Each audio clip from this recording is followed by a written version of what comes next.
Today is March 13, 2024. My name is Rob Carr of Kalamazoo Right to Life.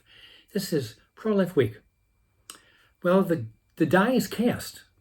Last evening, the results came in from the three states conducting presidential primaries, and the results were conclusive. Donald Trump and Joe Biden received enough delegates last night to secure the nominations of their parties on the first ballot at their national conventions. So we now have a old and flawed Joe Biden and a bombastic and flawed Donald Trump. And the American public is going to have to look at the issues and weigh the pros and cons and see which candidate can right the ship of state. Most Americans feel that we're heading in the wrong direction. So will voters rally to Donald Trump, remembering back to how things were before COVID? Because things were clicking along on all cylinders his first 3 years. And COVID took him down, not his impeachments.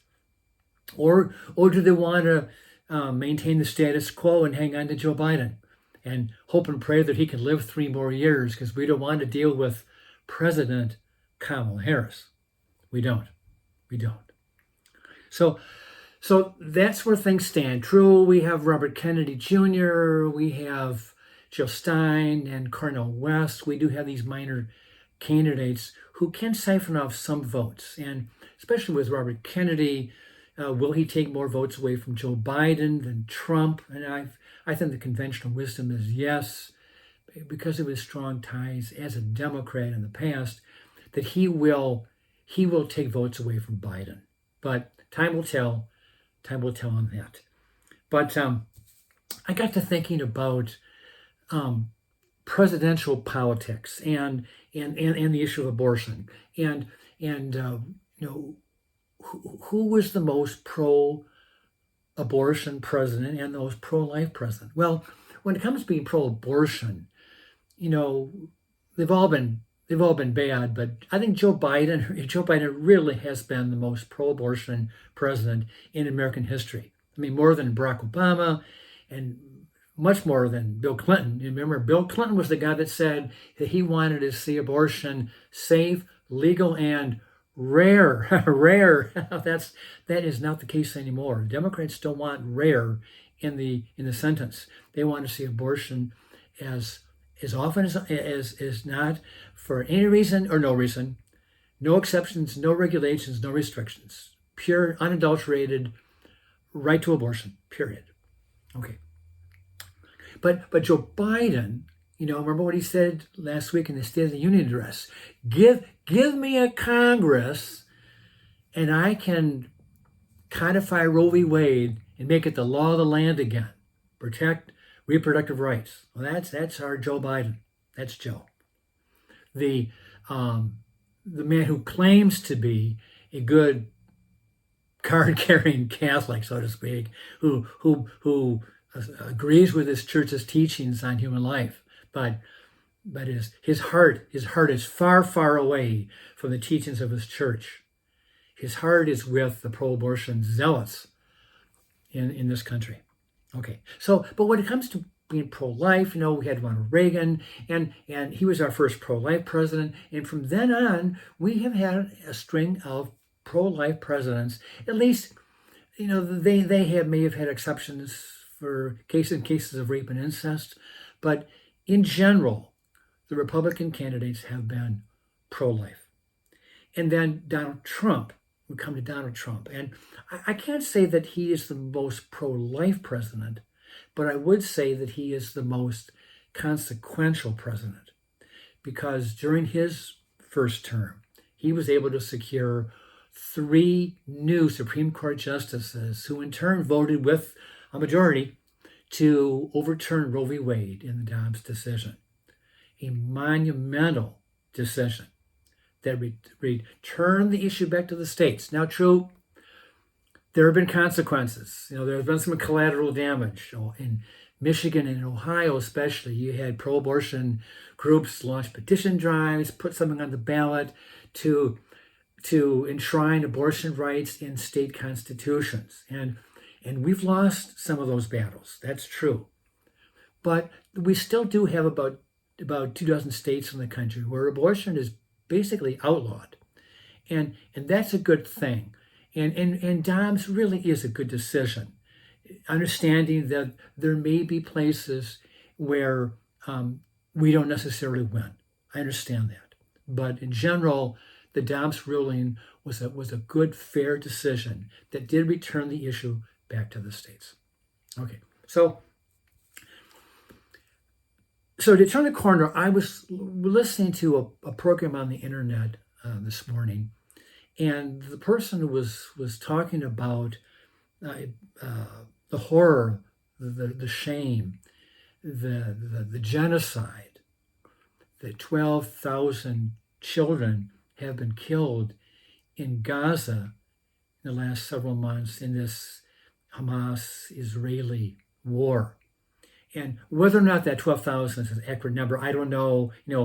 If the number is coming from Hamas, well, I have my doubts about the accuracy of their reporting. I mean, Hamas is the one that the terrorist group that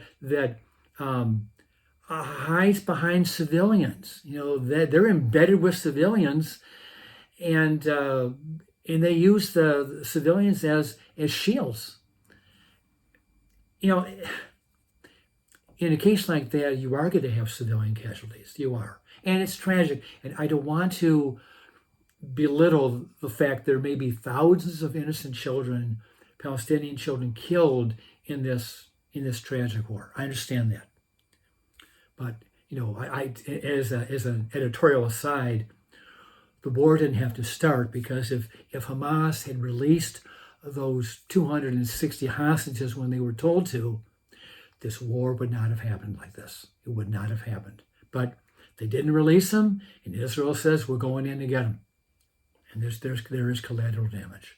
I understand that. But so if 12,000 constitutes a genocide, which I can accept that concept, what if I were to ask the same person on the internet, well, what about the 64 million babies killed through the American genocide with abortion?